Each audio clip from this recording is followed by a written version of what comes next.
بعد نهاية الدوري السعودي من اللاعب اللي خذلك في فريقك وتتمنى انه يخرج؟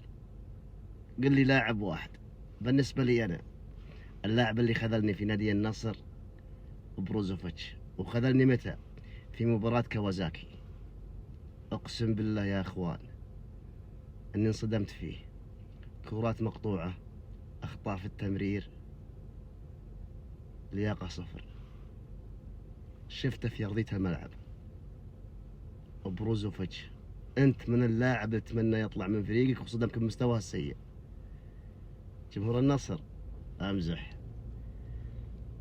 والله العلي العظيم اني اتمنى لو في لاعب افضل من بروزوفيتش يجي، نتمنى بروزوفيتش يطلع خلاص. وتافيو ما عندي مشكلة، اهم شي يجي الافضل. اما الاسوأ لا، اتمنى يبقون. قبل الختام لا تنسى يا اخوان الاضافة، يا اخوان الاضافة يا اخوان، والله يكون نشر الله يزوجها 4 اللي يسويها.